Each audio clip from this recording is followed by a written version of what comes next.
Hello，大家好，歡迎大家嚟到真相館。嗱，前兩日呢，香港就發生咗一單非常之嚴重嘅火災。咁就喺大埔嘅雲福苑就發生咗一場5級大火啦。咁就係由一個好小嘅火頭開始燒起啦，喺個棚架嗰度。咁暫時嘅傷亡人數呢，就係有128人罹難啦，同埋有70人受傷嘅。咁另外仲有200個失聯嘅個案呢，就未能確定嘅。嗱，呢單嘢呢，真係絕對係人禍嚟嘅。嗱，首先呢，呢間承建商呢，就用咗一啲發泡膠就黐咗落啲窗嗰度，咁就令到嗰啲窗即係受損嘅機會細啲啦。咁但係實際上而家呢，就變成一個幫助啲火種易燃，一路喺個棚架度燒上去嘅一個助燃物。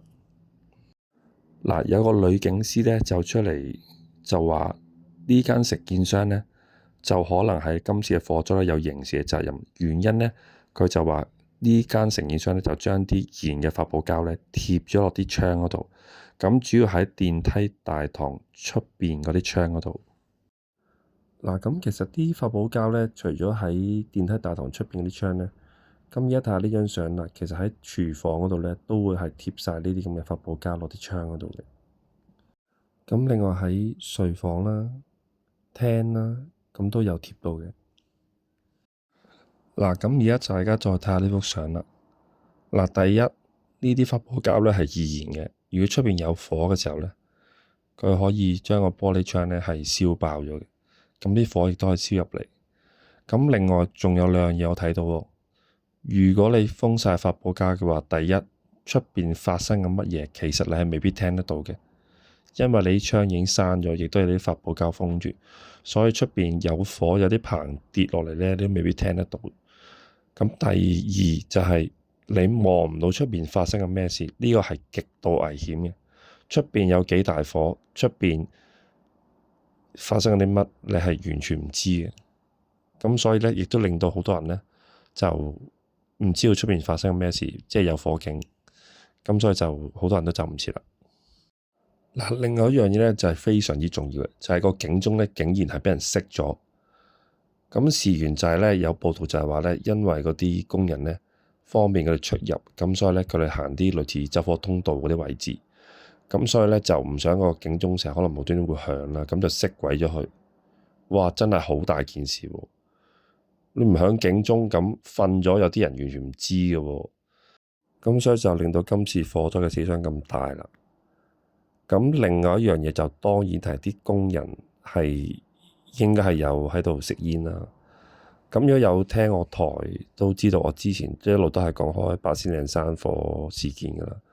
咁都係因為食煙噶啦，樓下嗰啲火種咁又冇理到。嗱，如果再陰謀論啲去諗件事呢，嗱，睇下而家呢幅相啦，就係有一個搭棚嘅工人呢，就喺度食煙，咁就俾一個可能係住戶影到啦，咁就話佢你又食煙咁樣喎。咁其實呢個工人你咁樣話佢嘅時候，佢係咪有冇機會真係走去報復呢？你話我食煙，我就點着啲嘢畀你睇下。會唔會咁樣呢？如果係咁樣嘅情況呢，真係好恐怖啊！嗱，但係呢個估嘅啫，我估嘅啫，唔知係咪有咁嘅情況發生。因為正常呢，如果有公德嘅話呢，即使係食煙嘅人呢，應該係將個煙頭呢係執到去熄咗，或者踩熄咗佢，咁先離開嘅。正常就應該係咁樣嘅。嗱，跟住另外一樣嘢要講嘅呢，就係啲阻燃網啦。嗱，而家呢幅相呢，就係一個工人呢，就喺度測試緊呢一隻就係一隻阻燃網啦。咁大家留意下佢嘅顏色就紫色嘅。